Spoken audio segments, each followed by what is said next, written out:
లోకి స్వాగతం. నేను మొహమ్మద్ అబ్దుల్ బారి. ఈ రోజు ఇక్కడ జూబ్లీహిల్స్ బై ఎలక్షన్ ప్రచారానికి మన నాగర్ కర్నూలు ఎంపీ మల్లు రవి గారు వచ్చారు. అలాగే రేమందర్ డివిజన్ కార్పొరేటర్ సిఎన్ రెడ్డి గారు కూడా ఉన్నారు. ఈ ప్రచారానికి సంబంధించి వారితో మాట్లాడే ప్రయత్నం చేద్దాం. నమస్తే సార్. నమస్కారం సార్, ప్రచారం ఎలా జరుగుతుంది సార్? ప్రచారం చాలా ప్రచారం జరుగుతుంది. ప్రజలే సొంతంగా ముందుకొచ్చి నవీన్ యాదవ్ని ఎమ్మెల్యేగా గెలిపించాలని ప్రతి ఒక్కళ్ళు, యువకులు, మహిళలు, మధ్య వయసు వారు, అన్ని కులాలు, అన్ని మతాలు, ముస్లింస్, హిందువులు, క్రిస్టియన్స్ అందరూ కూడా ముందుకొచ్చి నవీన్ యాదవ్ని ఎమ్మెల్యేగా గెలిపించాలని వారు చాలా పాజిటివ్ గా పనిచేస్తున్నారు. ఇవాళ ఉదయం చూశాను, మళ్ళీ ఇప్పుడు చూస్తున్నాను. అందరు కూడా ఉత్సాహంతో పనిచేస్తున్నారు.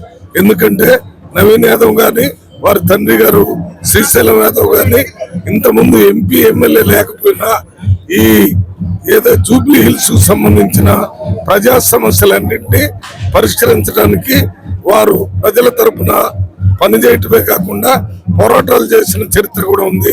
30-40 సంవత్సరాల నుంచి ప్రజలతో మమేకమై పనిచేస్తున్నారు. కాబట్టి అందరు కూడా మరి నవీన్ యాదవ్ ని గెలిపించాలని ప్రయత్నం చేస్తున్నారు. నవీన్ యాదవ్ కి టికెట్ ఇవ్వాలని చెప్పి సర్వే చేసినప్పుడు కూడా జూబ్లీ హిల్స్ లో ఉన్న మెజారిటీ ప్రజలు ఆయనకి టికెట్ ఇవ్వాలని, టికెట్ ఇస్తే గెలిపించే బాధ్యత మేమే తీసుకుంటామని చెప్పారు. కాబట్టి కాంగ్రెస్ పార్టీ నాయకులు రేవంత్ రెడ్డి గారు, మహేష్ గౌడ్ గారు, కేసీ వేణుగోపాల్ గారు హైకమాండ్ కూడా వారి పేరు నిర్ణయించి వాళ్ళ టికెట్ ఇచ్చి ఇక్కడ పంపడం జరిగింది. ఇవాళ నవీన్ యాదవ్ గారు ఉదయం నుంచి సాయంత్రం వరకు వారితో పాటు సిఎన్ రెడ్డి గారు, మన కార్పొరేటరు, ఇతర నాయకులందరూ వాళ్ళంతటా వాళ్లే అభ్యర్థిని గెలిపించాలని పనిచేస్తున్నారు. ఎట్టి పరిస్థితుల్లో రేపు వచ్చే ఎన్నికల్లో దాదాపు 1,00,000 ఓట్ల మెజార్టీతో మన నవీన్ యాదవ్ గారు ఎమ్మెల్యేగా గెలవబోతున్నాడు. సార్, ఇక్కడ చూసినా ఇప్పుడు నిన్న మన సిఎన్ రెడ్డి గారి నాయకత్వంలో కార్మినగర్ లో చాలా మంది బీజేపీ మరి బీఆర్కి సంబంధించిన కార్యకర్తలు చేరారు మీ పార్టీలో. మరి ఈ రోజు కూడా ఇక్కడ అదే జాయినింగ్ ప్రోగ్రామ్ ఉందని మేము వచ్చాం సార్. అయితే ఈ యువకులు, పెద్దలు ఈ పార్టీ జాయిన్ చేయడానికి కారణం ఏం చూసి వస్తున్నారు సార్?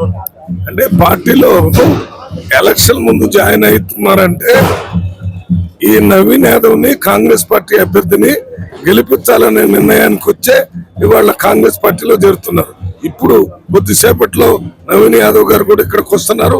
ఇప్పుడు సిఎన్ రెడ్డి గారు, కార్పొరేటర్ గారు ఉన్నారు. వీళ్ళందరూ సమక్షంలో చాలా మంది ఇప్పుడు కాంగ్రెస్ పార్టీలో చేరబోతున్నారు. బీజేపీ కానీ అందరూ కూడా చేరటానికి వాళ్ళంతా నవీన్ యాదవ్ గెలిపించాలని ప్రయత్నం చేస్తున్నారు. సరే, జాయిన్ కావడానికి కొత్త కార్యకర్తలు పార్టీ సంక్షేమ కార్యక్రమాలు చూసి వస్తున్నారా, లేకపోతే యువకులైన మన సిఎన్ రెడ్డి మరి యువకుడు నవీన్ యాదవ్ గారు వారి సంక్షేమాలు, వారి కార్యక్రమాలు, వారి పని చూసి వస్తున్నారా సార్? ప్రజలు ఎప్పుడు కూడా మాటల కంటే చేతలకే విలువిస్తారు. అందువల్ల వారు ఇంత ముందు చేసినటువంటి ప్రజా సంక్షేమ అభివృద్ధి కార్యక్రమాలను దృష్టిలో పెట్టుకుని కాంగ్రెస్ పార్టీలో ఉన్న వాళ్ళంతా ఐకమత్యంతో పనిచేయటమే కాకుండా ఇతర పార్టీల నుంచి కూడా ఇప్పుడు బీఆర్ఎస్, బీజేపీ నుంచి కూడా కాంగ్రెస్ పార్టీలో చేరుతున్నారు. ఇంకా ఎన్నికల దగ్గరకు వచ్చిన కొద్దీ ఒక ఎన్నికల ఏకపక్షంగా జరిగే పరిస్థితి, war one side Congress party తరఫునే జరుగుతుంది. సార్, ఇంకా 2-3 కార్యక్రమాలు మీ ప్రభుత్వం హామీ ఇచ్చిన ఇంకా మిగిలి ఉన్నాయి సార్, అది ఎప్పుడు చేస్తారు సార్? ఇవాళ కాంగ్రెస్ పార్టీ ఇచ్చిన హామీల్లో 5-6 ఒక్కటి తప్ప తక్కినవన్నీ అమలు చేస్తున్నారు. మహిళలకి ఉచిత బస్సు కానివ్వండి, 200 యూనిట్స్ కరెంట్ ఫ్రీగా ఇవ్వటం కానివ్వండి, వీటితో పాటు 500 రూపాయల గ్యాస్ సిలిండర్ కానివ్వండి, ఇద్దరు మహిళలు 5 లక్షలతో ఇవ్వటం కానివ్వండి, ఇవి ముఖ్యంగా రైతులకి 2 లక్షల రూపాయల అప్పు మాఫీ చేయటం కానివ్వండి, ఇవన్నీ చేశారు. ఒక్క మహిళలకు ఇచ్చేటటువంటి వేరే ఫైనాన్షియల్ అసిస్టెన్స్ తప్ప తగ్గినవన్నీ చేశారు. ఇవాళ కాంగ్రెస్ పార్టీ మీద ఏం పని చేయటం లేదని మన టిఆర్ఎస్ పార్టీ కేటీఆర్ గారు, హరీష్ రావు గారు 100 సార్లు చెప్పినా ప్రజలు నమ్మేటట్లేదు. ఎందుకంటే ఈ రేవంత్ రెడ్డి గారు ముఖ్యమంత్రి అయిన తర్వాత సన్నబియ్యం ఇస్తున్నారు. రేషన్ షాపుల్లో పేద ప్రజలందరికీ, తెల్ల కార్డు ఉన్న వాళ్ళందరికీ కూడా సన్నబియ్యం సప్లై చేస్తున్నారు. 10 సంవత్సరాలు మరి కేసీఆర్ బీఆర్ఎస్ ప్రభుత్వం ఉండి ఎవరికైనా సన్నబియ్యం ఇచ్చారా? ఇవ్వలేదు. పేదల ఆకలి మంటల సంగతి తెలిసినటువంటి నాయకుడు రేవంత్ రెడ్డి గారు ముఖ్యమంత్రి అయిన వెంటనే పేద ప్రజలు కూడా కడుపు నిండా అన్నం తినాలని వారికి సన్నబియ్యం ఇచ్చి మొత్తం రాష్ట్రంలో 3,50,00,000 మందికి మరి రేషన్ కార్డు ద్వారా ఇస్తున్నారు. ఇంకా కొత్త రేషన్ కార్డు కూడా సన్నబియ్యం ఇచ్చేటటువంటి కార్యక్రమాన్ని చేస్తారని ముఖ్యమంత్రి గారు చెప్పారు. అంతేకాకుండా ముఖ్యమంత్రి రేవంత్ రెడ్డి గారు వచ్చిన తర్వాత ఎస్సీలు, ఎస్టీలు, బీసీలు, మైనార్టీలు, ఎకనామికల్లీ వీకర్ సెక్షన్ పిల్లలంతా ఒకే హాస్టల్లో ఉండి చదువుకునేటటువంటి ఏర్పాటు చేశారు. దాని పేరే ఇంటిగ్రేటెడ్ రెసిడెన్షియల్ హాస్టల్. 100 హాస్టల్స్ ఏర్పాటు చేశారు. ఒక్కొక్క హాస్టల్కి 25 ఎకరాల భూమి, 200 కోట్ల రూపాయల ఖర్చుతో కడుతున్నారు. ఇవి కాకుండా ప్రపంచ స్థాయి చదువు, ప్రపంచ స్థాయి భోజనం, ప్రపంచ స్థాయి ఆట స్థలాలు, ప్రపంచ స్థాయి హాస్టల్ బిల్డింగ్స్, ప్రపంచ స్థాయి ఆ స్కూల్ బిల్డింగ్లు కట్టించి పేద ప్రజలందరికీ స్వర్ణయుగం లాగా మరి రేవంత్ రెడ్డి గారి ప్రభుత్వంలో కార్యక్రమం చేస్తున్నారు. ఈ ఆలోచనని భారతదేశం మొత్తంలో ఎక్కడ కూడా ఇటువంటి హాస్టల్స్ పెట్టలేదు. నేను ఎంపీగా ఎస్సీ ఎస్టీ పార్లమెంటరీ కమిటీలో ఉన్నాను. ఏ రాష్ట్రంలో కూడా తెలంగాణ రాష్ట్రంలో చేసినట్టు చేయటం లేదు.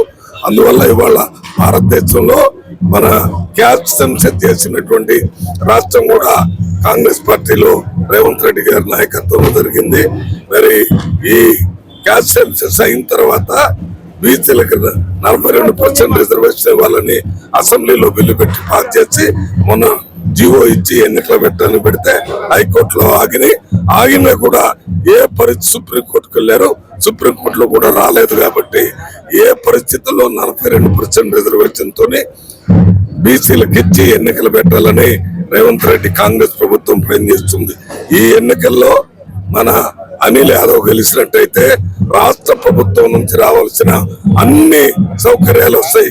ఇక్కడ డ్రైనేజ్ గురించి కానీ, రోడ్ల గురించి కానీ, మంచినీళ్ళ గురించి కానీ, కరెంటు గురించి కానీ, లేక 2 గదుల ఇళ్ళ గురించి కానీ, ఇందిరమ్మ ఇళ్ళ గురించి కానీ అన్ని కూడా వేరే అసెంబ్లీల కంటే రెట్టింపు మన జూబ్లీ హిల్స్ కి వచ్చే అవకాశం ఉంది. గత 10-15 సంవత్సరాల నుంచి జూబ్లీ హిల్స్ లో అభివృద్ధి కార్యక్రమాలు ఏమీ జరగలేదు. ఈ నవీన్ యాదవ్ గెలిచిన తర్వాత పూర్తి స్థాయిలో అభివృద్ధి కార్యక్రమాలు జరుగుతాయి. ఇప్పటికే 200 కోట్ల రూపాయలతో పనులు మొదలని ఇంకా భవిష్యత్తులో చాలా అభివృద్ధి కార్యక్రమాలు ప్రభుత్వం తీసుకోవడానికి వీలవుతుంది. అదే ప్రతిపక్షంలో ఉన్న అభ్యర్థి బీఆర్ఎస్ గాని బీజేపీ గాని గెలిస్తే మన జూబ్లీ హిల్స్ కి ఉరిగేది ఏమీ లేదు, ఉపయోగం ఉండదు. వాళ్ళు ఎమ్మెల్యే అవుతారు తప్ప వాళ్ళ వల్ల ప్రజలకి ఏం ఉపయోగం.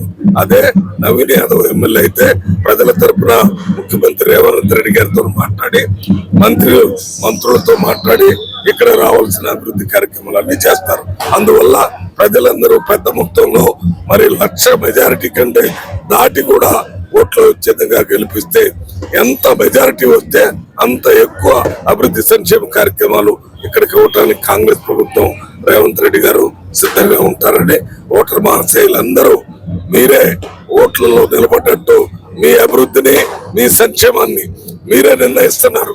మీ ఓటు ద్వారానే మీ జూబ్లీ హిల్స్ బాగుపడుతుంది. అది కాంగ్రెస్ పార్టీ మన నవీన్ యాదవ్కి ఇచ్చినట్టయితే ఎమ్మెల్యే ఈయన ముఖ్యమంత్రి రేవంత్ రెడ్డితో మాట్లాడి అన్ని పనులు చేపించే శక్తి ఆయన దగ్గర. Okay, thank you sir. మేము అమలు చేసినవి చాలా ఉన్నాయి, ఇంకా అమలు చేయని కొన్ని ఉన్నాయి కార్యక్రమాలు. ఇంకా 3 సంవత్సరాల సమయం ఉంది.